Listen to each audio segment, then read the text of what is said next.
Brandon Ayuk has seen 3 or more targets in only one game this season. Is it time to drop him in your fantasy football league? We will get to that and so much more on today's episode of The Launchpad. Before we dive into these questions, I got 2 great hosts with me today, or 2 guests with me today that I'd like to introduce.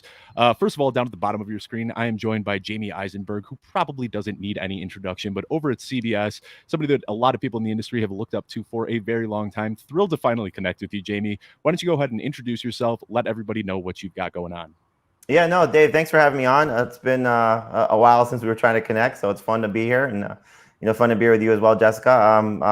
Just been at CBS for a long time. CBS Sports HQ is our 24-hour streaming network. You can catch me there whenever we're doing our Fantasy Football Today show. But enough about that. Let's get to the football games. Let's do it. But before that, I want to introduce Jessica as well. Jessica predominantly does betting content, but I've watched some of her shows, and when it comes to the intricacies of the game and talking about player matchups, she really, really knows her stuff. So we're going to introduce her to the fantasy world a little bit today. But Jessica, with FanDuel, why don't you go ahead and introduce yourself, let everyone know where they can find you on Twitter and what it is that you're working on recently. Yeah, so you can find me Gridiron and Wine on Twitter and also social media platforms. I also I'm on Covers as well, where you can find some of my betting content. And I also do Pro Football Network, where I write weekly articles, as well as I have a show called Moneyline and Wine. Yeah, definitely recommend checking that out. Good stuff. And what I like about Jessica is she doesn't blast me on Twitter. If I have a bad take, she'll DM me and say, hey, you're wrong. This game's going to hit the under. And more times than not, she is right. So definitely check her out if you are into betting content. But let's go ahead and get right into the show. We got some games that we'll talk about before wrapping up talking about tonight's show. But the first thing I want to talk about is what I open with. Brandon Ayuk has been a massive disappointment this season. Through the first 4 games, he has only seen 3 or more targets in one of them. So, Jessica, I'll ask you first. If you're playing fantasy football and you got Brandon Ayuk on your roster, what are you doing? Are you dropping him, holding him, trying to sell him? What are we supposed to do with Brandon Ayuk? Yeah, he is a risky fantasy option, especially going into this matchup. He's also had 1 of 3 targets for 15 yards last week. So as far as a fantasy option, I don't, as far as the options go with your wide receivers when it comes to the 49ers, he's probably not the best bet. That's kind of where I'm at right now. And Jamey, what are you supposed to do? Are you dropping him or are you just holding him at this point? I think it just depends on the size of the league that you're in and what the options are on waivers. A 10-team league is probably easy to move on from him. 12-team league, it probably just depends on how many roster spots you have and again, who's out there. If you want to speculate on some of the, guys like we talk about that were available this week, like if there's a Hunter Renfrow available, for example, somebody along those lines.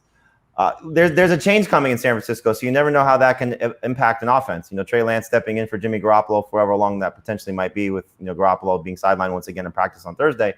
Maybe Trey Lance unleashes Brandon Ayuk's potential that we saw last year. So, it could continue to be just a disaster for him, or maybe things change. So just take that into account if you are going to move on. And that's a great point, and I'm glad you brought that up because that kind of leads me right into my next question is George Kittle has also been a little bit of a disappointment here. Now, we see rookie tight ends a lot of times will focus on, rookie quarterbacks will focus on their tight end. Biggest target on the field, somebody you know is going to come down with the ball, somebody you don't have to throw deep downfield for. So, Jessica, having Trey Lance under center now, do you think that could help George Kittle step up and start hitting some of these overs in some of his props? It's possible, but you have to realize, too, he's definitely questionable with a calf injury, so he's not 100%. So that's really something to keep in mind. And then as far as this week matchup, it's going to be tough because the Cardinals defense holds tight ends to the 3rd fewest fantasy points. So definitely for this week, I would consider that. And we've seen him time and time again where you think that he's not going to play or he's going to be limited, and then he just comes out and explodes. So, Jamey, are you starting George Kittle this week, or is it time that you might think about stashing him on your bench if you've got a better option? Yeah, I don't think I'm at the point yet where I'm going to sit him. Still had 11 targets last week. Again, we don't know what the quarterback situation will do. And if you look at his track record, obviously he's said many times, I've spoken to him about this personally, Jimmy G's been his guy. He sort of backtracked a little bit after the 49ers drafted Trey Lance, but he's put up a lot of great numbers with backup quarterbacks. I mean, CJ Beathard, Nick Mullins, you think about some of the guys who have been in San Francisco when Jimmy Garoppolo's gone down. So hopefully that track record continues, that another guy coming in can lean on Kittle, like you said, especially a young quarterback. It's a lot about the system. But there are guys that are emerging, so if you picked up a Dalton Schultz or a Dawson Knox or Maybe Mike Gesicki was dropped after a slow start and you picked him up and you want to, go the route of the hot hand. I get it. But for me, I'll probably just stick with Kittle for another week and hopefully things start to work out. Yeah, fingers crossed. You got to hope, and like you said, we've seen him succeed with everybody. I off the top of my head, some of the best games I remember from Kittle are when Nick Mullins was under center. So hopefully he can keep it going with Trey Lance and bounce back from the disappointment that he's been to start the season. Now let's look on the other side of the ball though at Arizona, and there's one guy. We know that Kyler Murray is going to be a stud. Chase Edmonds is here putting up a ton of numbers, but the one guy that I'm kind of concerned about, and not really sure how to feel about, is James Conner, because right now he's putting up fantasy production, but that is largely in part to an obscene conversion rate in the red zone. He has seen 5 touches inside the 5-yard line, and he has converted 4 of those 4 touchdowns.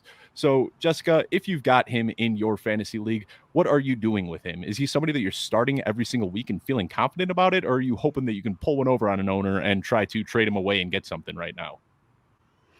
It's possible you could trade him away, but at the same time, I like him. I think, he could be a great flex option. Last week, he rushed 18 times for 50 yards and had 2 touchdowns. So as much as Chase Edmonds is the, face of the run game, James Conner is a great backup. And if you do need to possibly get a wide receiver or something like that, I'd say go for it. He could be a good trade.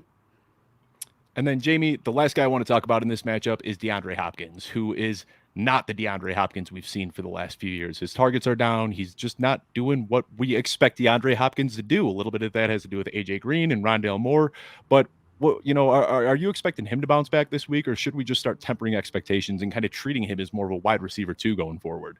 I think that's probably safe. There's going to be some market correction coming. There'll be a squeaky wheel game at some point.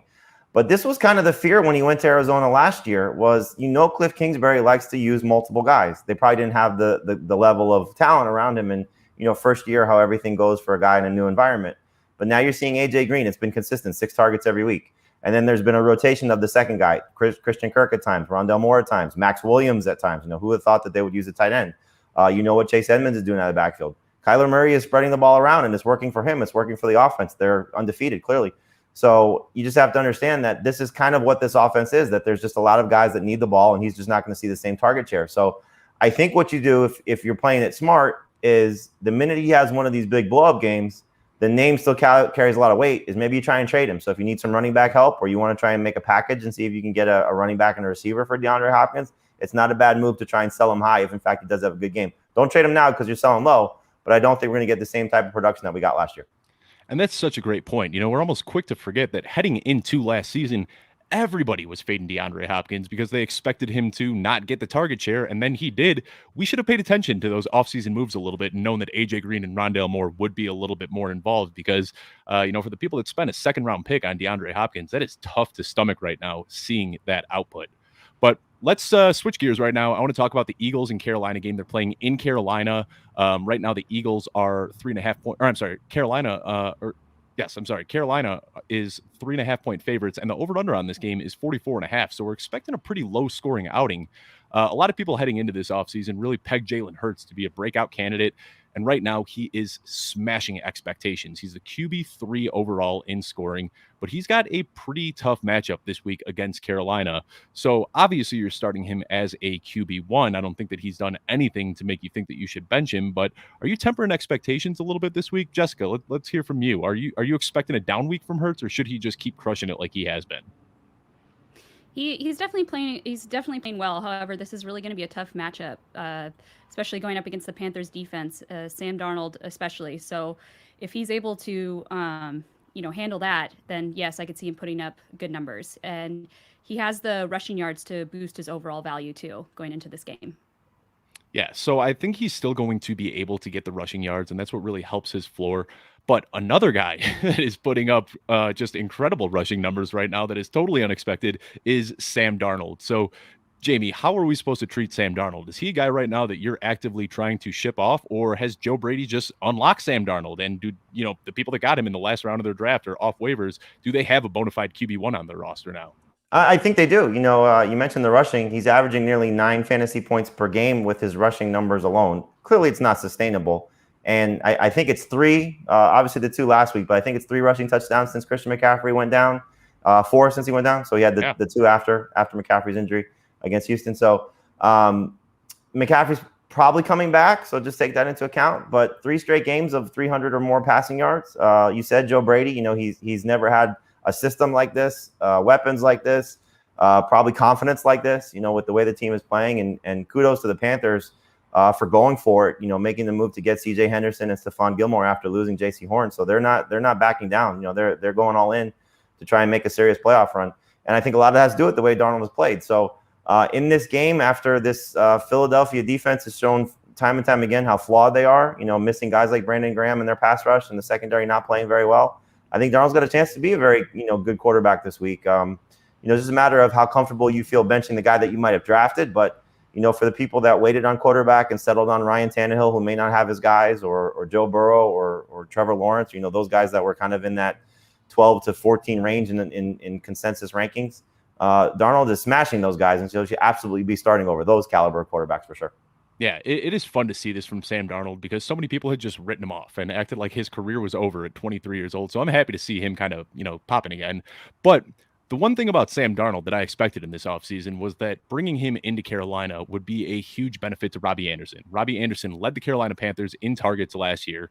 And then, we get him reunited with a guy that he had shown success with in New York. So, Jessica, up until now, Robbie Anderson has been a massive disappointment. But do you think that, yeah, I'm looking right now, he's wide receiver 70 in PPR format. So is this an opportunity for him to maybe have a get-right game, or is this just DJ Moore? Is it his show, and is he the only guy really worth rostering on this team? It's a little tough because when I was looking up his stats and everything, Robbie Anderson, basically he's played really well because Christian McCaffrey has been out. And so that's been kind of who Sam Darnold's been leaning on since he's not relying on CMC. So DJ Moore is still, in my eyes, the better wide receiver one to choose. However, Robbie Anderson seems to be playing better when CMC is out. But I'm pretty sure CMC is going to be playing this weekend and he's good to go. So it might be something just to consider going into this weekend. So have you seen any news on that, Jamey? Last I saw was that he showed up to practice in pads yesterday, but he was pretty limited. Are we expecting CMC to be a full go this week, or should we kind of hold off and maybe get one more week out of Chuba Hubbard? Typically, so just to give you a little background for me, I used to be a newspaper guy. I covered the Dolphins, so it's nice to see the Dolphin stuff behind Jessica there. And whenever you see a player, obviously, whenever you see a player, I was going to say coach, whenever you see a player speak to the media, on any given week when they're hurt, it's a pretty good sign that they're playing. And he spoke to the media on Thursday.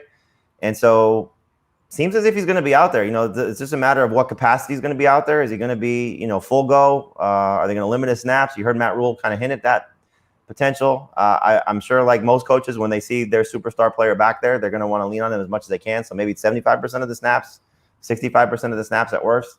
So if he plays, I think that just changes the tenor of the offense a little bit, like Jessica says. So DJ Moore is locked in. Robbie Anderson is a fringe player at best until he starts to show you something. So I wouldn't be trusting him right now until he shows me a little bit better body work. That is a nice little tip. I've never thought about that before, and I'm going to start paying attention to that going forward. But yeah, I think that if a player isn't playing, it does seem like it's always the coach and the media speaking for them. And if, McCaffrey is addressing the press, that's something I've never heard before. In all of my years of watching and studying football, I've never heard that tidbit before, but that's a good one. And it was just to give you an example of how it worked. 2 weeks ago, Dalvin Cook didn't talk to the media. Last week he spoke. I was like, okay, he's playing. So when you see those things, you kind of know that they're in the right frame of mind. Wow, I will definitely be keeping that in my back pocket going forward. Thanks for the tip, Jamey. Sure. But let's switch. We got a few more games I want to there's a few games I want to talk about before we hit the Thursday night game, and we're going to talk about one that is probably going to be the lowest scoring game, and then we will talk about Buffalo and Kansas City. But first, let's talk about that low scoring game. Denver at Pittsburgh. The over-under at this game is 39.5, which is just disgusting. I don't think we should really be expecting any high-flying offense here. But the guy that I want to talk about specifically that has been just as disgusting as this over-under is Juju Smith-Schuster. He's averaging 32.3 yards per game. He hasn't found the end zone once this year. So, Jessica, what are we doing here? Is this the Deontay Johnson show? Or, can Chase Claypool and Juju Smith-Schuster, these other guys that we were excited about, can they have some sort of relevance in fantasy? Yeah, I mean, you could clearly even see in last week's game that he seems frustrated with either Big Ben or his own performance with even him throwing the iPad. I don't know if you guys saw that, but when it comes to Juju, I mean, just like you mentioned, he has yet to surpass 52 yards this season. From what I was reading too, he does have a rib injury, so that could also lead to why his performance is not doing as well as we thought it would be. And I know you were talking about this being such an underscoring game. I have to say, I'm going to disagree with you on this. I really like the over, actually. I feel like the Steelers' offensive line is terrible, and Ben's arm is done. I don't really like any wide receiver on the Steelers' offense until Ben or the offensive line shows otherwise. But in my opinion, I kind of see it being an over game, though. But we'll have to see. I like it. And sometimes when you expect these really low scoring games, they do show up, like we saw with Washington and New York just a few weeks ago. The one thing I'll push back on a little bit is I think Deontay Johnson is still very, very valuable, just because of the way that he runs the short to intermediate routes. Yeah. So I think he's the one guy, but right now, I was expecting big things from Claypool. I had Claypool ranked inside my top 30 this year. We saw a lot of promise in his rookie season. And I think his problem is that he is a downfield guy and Ben just can't make those throws anymore. And it is very, very, very frustrating to see. Another wide receiver that I was very into this offseason that has been a disappointment is Cortland Sutton. So, Jamey, I want to ask you. I agree. I mean, it has been so frustrating. I love Cortland Sutton. I thought that he was going to finally, have a fully healthy year where he'd be able to plant himself as one of the alpha, dominant receivers in the league. But outside of that week 2 performance, he hasn't cracked 50 yards in any other outing. So do you think that he can take advantage of this Pittsburgh secondary, Jamey? I don't, and we have the quarterback concern too. Who's going to be the starter? Is it going to be Bridgewater or is it going to be Locke? And those two guys could not connect last week when Locke came on for Bridgewater against Baltimore. And so this also, you got to wonder about a player's psyche. This is the place where he tore his ACL last year. If you recall, it was in Pittsburgh. Ooh. And so, is that going to be something that's a little bit on his mind, playing mind games with him? I just don't want to trust anybody in Denver right now. I was kind of hoping that we'd see Melvin Gordon sit. He seems like he returned to practice on a limited basis on Thursday, so keep that in mind. You'd like to see maybe one of the guys, whether it's Gordon playing and Javonte out, or at least in this case, Javonte Williams playing and Melvin Gordon out. It just doesn't feel like really outside of Noah Fant, mostly because of the position that he plays. Being a tight end, we know how bad that position can be. I don't really want to trust the Broncos. And for the Steelers, it's really just the two guys. It's Najee because of the volume and Deontay Johnson, as you said. He's just been Ben-proof and matchup-proof. He sure has been. Now, Jessica, I want to ask you what your expectations are for Cortland Sutton in this game, because it seemed like you had something to say. You got pretty excited when I mentioned his name. He has been a huge disappointment. So what are you expecting from Cortland Sutton this week? Are you expecting another down week from him? I hope not. I was just wanting to chime in too, because he's in one of my fantasy, and everyone is one of those players that I was expecting, as well as everyone was talking about, that he was going to have such a great year, and so far he's really not showing it. I know that Teddy is able to dink and dunk all those passes, and which should benefit Sutton. But now we have Drew Lock going into the situation here. It's just all around. As much as I want to say he's going to have, this could be his breakout game, I can't guarantee that, because I keep saying that every week and it seems to not happen. And kind of the narrative in the offseason was that Drew Lock might be better for Cortland Sutton because he throws those balls downfield. But then today Bridgewater came out here and gave him the highest ADOT of his career and was consistently throwing the ball downfield to him. So I think if you are rostering Cortland Sutton at this point, you really want Teddy Bridgewater to be there, because he has just looked like a much, much better quarterback so far. Last thing I want to talk about in this matchup, though, is what you alluded to a little bit earlier, Jamey, is that Melvin Gordon is a little bit dinged up. Last week, we saw Javonte Williams see his highest snap share of the season, while Melvin Gordon saw his lowest snap count of the season. So do you think that there's going to be some change of guard that we might see as soon as this week, or is it going to be this frustrating 50-50 split all season long? I hope it's a change in the guard. No disrespect to Melvin Gordon. He's been awesome, obviously, for the majority of his career. But, young legs and, fresh perspective and seeing what the young guy can do is something I think we all want to see at this point. And like you said, it was a small change in the guard. I think it was just one more snap for Javonte over Melvin Gordon, because I've been saying the same thing myself. It's like anytime you have something that you want to see in your favor, you kind of skew the stats however you want to. Yeah, Javonte's playing a lot more than was one snap. But, I think the injury will help. I think they want to try and work him in more on passing down situations. You heard Pat Shurmur say, they're going to still try and run the ball as much as they can, despite the fact that Pittsburgh's run defense is really good. So, you'd like to see, Javonte get an opportunity to improve himself. The fumble a couple weeks ago, I think, really hurt him a little bit, where maybe he was starting to take a a little bit more work off of Melvin Gordon's plate. But, why would you not trust the veteran guy if the young guy is not getting the job done, essentially? But I think until we see, a clear split, where it's at least a 60-40 split, 51-49, I don't think is going to cut it for a lot of people right now.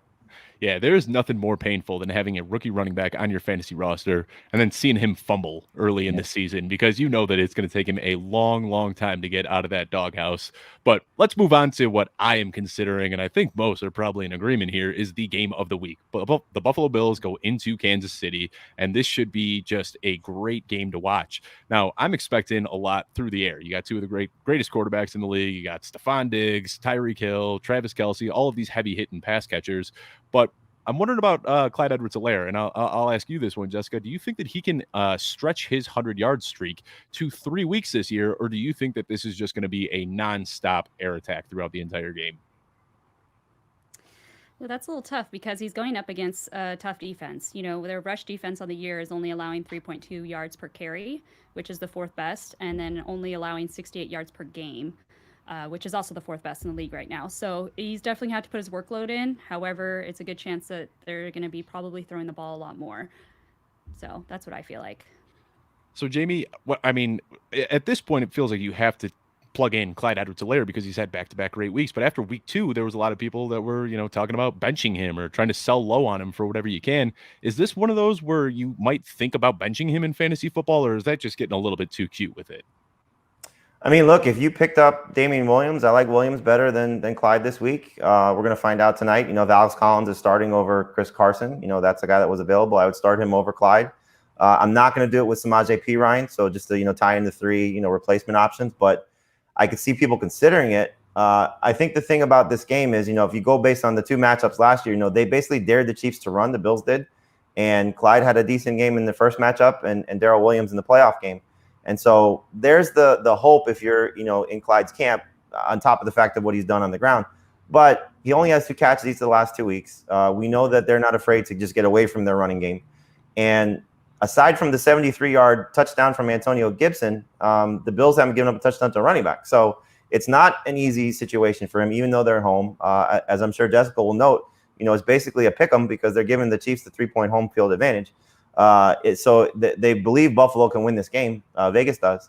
And if the Chiefs defense looks the way that it has the last couple of weeks, the Bills are going to score at will. And so that doesn't lend itself to, hey, let's just line up Clyde Edwards-Helaire and run the ball. So I'm nervous. I think he's, probably in your lineup as a flex at worst. But, if you have better options, I think you can consider benching. That's a great point, that Damian Williams and Alex Collins, and I agree with you. I've got both of those guys ranked ahead of Clyde Edwards-Helaire this week, and I do like that you called out Samaje Perine. A lot of people are throwing him into that bunch, and he doesn't belong there. If Joe Mixon can't get it done on that offense, I don't think Samaje Perine's going to be able to do too much either. But let's stick with Buffalo, or let's stick with this game and talk a little bit about Buffalo. Heading into the season, so many people were expecting Gabe Davis to step up in year 2 and really take over that wide receiver 2 role. But what we're seeing right now is it's the 2 veterans. Emmanuel Sanders and Cole Beasley are 2 and 3 in targets. So, Emmanuel Sanders hasn't seen quite as many targets, but he's been able to do a lot more. He's got, more yards per catch. He scored a few touchdowns as well. So heading into this game, if you've got to start one of them, Cole Beasley or Emmanuel Sanders, Jessica, who do you prefer in this matchup between those 2 guys? Honestly, Emmanuel Sanders is clearly proving, to be the veteran option here. He's being consistent. He's targeted 6 to 8 times and averaging 48 yards a game so far this season. And then when it comes to Cole Beasley, he is just being covered more, and he's being unproductive from a fantasy standpoint. So again, but this week they are going against the Chiefs, where, like we mentioned, their defense is definitely struggling, especially their secondary. So this could be the game where Cole actually ends up putting up some good numbers, or they might just stick to, Emmanuel Sanders and, his other target that he loves, Stephon Diggs. Yeah, I feel like we're talking about gambling, we're talking about fantasy, and I'm going to bring up some DFS here, but I feel like if you're doing DFS, you could just go on this game and just stack Buffalo Bills all the way down. Like, you could have Josh Allen, Stephon Diggs, Emmanuel Sanders, Gabe Davis, plug them all in, because I think that this game is going to be a shootout, and I think that they're all going to have an opportunity to eat But the running backs, heading into the season, we expected them to be in a frustrating timeshare. And through the first quarter of the season, that is exactly what we're seeing. So, Jamey, we know that Zach Moss has been able to punch the touchdowns in, but is Devin Singletary somebody that we should just be completely giving up hope for this season? Or do you think that there's still going to be an opportunity for both of them to be somewhat productive? I wouldn't give up on Singletary yet because of Moss's injury track record. College, he struggled with health, and clearly the 2 seasons in the NFL, he struggled with health. So I definitely would hold on to him if you can, but we know some people have some roster crunches. If he's at the end of your roster, then you can feel, somewhat okay moving on from him, but don't be surprised if at some point he has some good moments as an injury replacement. But I mean, right now, most of the work he's doing is between the 20s, and he's not being involved in the passing game. So we hate those type of running backs because he's not getting those high-level touches. Moss has been the one at the goal line. Moss is starting to take a little bit bigger role in the passing game. So everything you want from a guy he's doing, he's just not getting the full workload yet. And so if that ever comes, we could be looking at a top 15 caliber player based on the offense that he plays in. So Moss to me is the better of the two. He's actually my favorite running back in this game. And so I think if you just look at how Buffalo's offense is operating right now, they're clicking on all cylinders. And so, with the 2 secondary receivers of Beasley and Sanders, and obviously what Dawson Knox is showing us, Stephon Diggs, it's kind of, he's been a little bit victim of what's happening to Deandre Hopkins too. He hasn't had the same level of production and volume because the other guys are playing so well. But in terms of the running backs, to me, Zach Moss is the best one in this game. Yeah, and I've got Stephon Diggs as my overall wide receiver 1 this week. Yeah, go ahead, Jessica.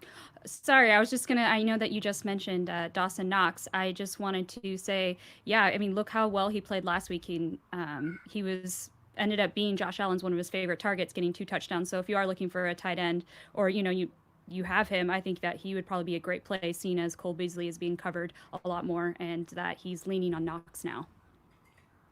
Yeah, Dawson Knox has been such a fantastic surprise this year, kind of like Robert Tonyan last year, where he's not getting peppered with volume, but when the touches matter, when they get close to the end zone, that's the guy that he keeps looking at, and it makes sense. He's the biggest guy on the field. He's great at breaking tackles. He's pretty sure-handed. So Dawson Knox is a guy that if he is still in your league and you're still holding on to some handcuff running backs, or you're rostering a 4th or a 5th wide receiver, cut them and pick up Dawson Knox because he has the potential to really finish as one of those top 5 tight ends this year.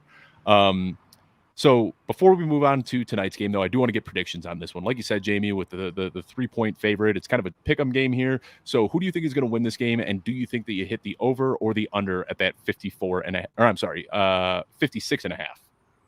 It's a big number, but it's big offenses. So I think they're going to cover. I think they'll go over, excuse me. We've been burned by this before. I go back to the Cowboys-Chargers game, where it seemed like such an easy over and it didn't hit. We've been victim of that a little bit so far this season, but with these 2 offenses and certainly the way that the Chiefs defense is playing, I think it will go over. I think the Bills win and cover. I just think the Buffalo's playing at such a high level right now that this is the poke the big bad bully in the face and say, we're here, we've arrived. And going into Arrowhead and a statement game, kind of like the Chargers did a couple weeks ago. This is the moment for the Bills. I think they're ready for it, and I think they're gonna knock the Chiefs off in their own building. And the Browns almost did it as well. I mean, this Chiefs team is still a fantastic team. Don't get me wrong, but they are not the same team that we've seen for the last couple of years. They look much more beatable. So I'm with you. I'm taking Buffalo in the over. What about you, Jessica? Are Same. we? Do we have a 3-way agreement on this one? Total agreement. I like exactly everything you said too, Jamey. Yeah, I agree with you on the win and the over. All right, well, let's shift focus to the game that kicks off in just a few hours. And we just got word, I don't think it's official yet, but they said that Chris Carson is probably not going to play today. So let's talk about how confident we are in Alex Collins. I'm kind of torn. I really like him in my rankings, despite being a really, really tough run defense that the Rams have. I just think that the game plan is going to be tailored around kind of trying to slow the game down a little bit. Them playing in Seattle, I think that they're going to try to keep the Rams offense off the field as much as possible. So I've got Alex Collins locked in as a top 20 option this week. Jamey, I know you said that you're pretty bullish on him as well. Where are you ranking him heading into this matchup? Yeah, inside the top 20 in non-PPR, right there. I think he's 21 in PPR, so half, same thing. The way to attack Aaron Donald is to run at him because he gets up the field. So most interior defensive linemen, they're going to hold their blocks and try and stop the run first. He's not that player. He's going after the quarterback. So you make him miss, and you're getting into the second level, and that's how teams have success. Think about the Cardinals last week with Chase Edmonds. Now he ran the ball. So I think you could see Alex Collins, like you said, they're going to try and run. He's not Chris Carson, but I don't think he's far off this version of Chris Carson, at least. And we saw last week, 10 for 44 in the touchdown. So if he's getting 15 carries, he'll probably have a couple catches. He's going to be their guy at the goal line. And so I think he's at worst a flex, so if you're comparing him again to Edwards-Helaire in a tough matchup, or, guys maybe like Mike Davis, who's been struggling, or, the Broncos guys, I think he's better than that group of guys, certainly better than Miles Sanders at this point. So if you were able to pick him up as a Carson replacement, I think he'll be okay. So I'm going to completely pivot off this game for a second, just because you mentioned Mike Davis. We just got word about an hour and a half or so ago that Calvin Ridley isn't making the trip to London. Russell Gage isn't there as well. So totally put you on the spot here, Jamey. And I'm sorry to do this to you, but where are you ranking Cordell Patterson this week? I mean, is he going to be the wide receiver 1 and the RB1 for the Falcons this week? Is he somebody that you should be confident starting again? I can't imagine that you're not confident starting him again. He's going to let us down at some point, and it could happen this week because now the attention's certainly on him. But you got to assume that there's more touches heading his way, certainly more playing time. And the Jets' run defense has been bad. Their pass defense has been good, but I think it's a byproduct of their run defense being bad. So, if somebody's going to test them, then I think we'll see some of the flaws in their secondary. But yeah, this is only a boost for him, and hopefully it's a boost for Kyle Pitts. That's another guy that's been largely disappointing. So hopefully things work out well for him. And if you're stuck, you need a sleeper. I mean, Olamide Zaccheaus had 6 targets 2 games ago in the first one without Russell Gage, and he came through with a touchdown. So again, if they're going to rely on their receivers who are available to them, it's Patterson, it's Pitts, and it's Zaccheaus, and hopefully he's a guy that can help you in a deeper league. Well, I appreciate you letting me shoot off on a tangent there. We will rewind and get back to tonight's game. And Jessica, the question I have for you is, I feel like we're already having flashbacks to the 2020 season with the Seattle Seahawks. I just want to see one game where DK Metcalf and Tyler Lockett can both be productive, and it seems like they're just switching. So it's kind of getting to the point now where I'm doing my rankings where I feel like I have to, just rank it. Like, is this going to be a DK Metcalf game or is this going to be a Tyler Lockett game? Because you can't count on both of them to put up top 10 numbers. So looking at tonight's matchup against the Rams, are you expecting a DK Metcalf game or are you expecting a Tyler Lockett game? Ooh, that's a tough one, but I feel like Jalen Ramsey is going to cover DK all game. So, and that it's quite possible that Lockett is going to get double coverage as well. So give me, honestly, Freddie Swain is one that I'm focused on for as far as an option, because I feel like either way, though, they're going to be running the ball.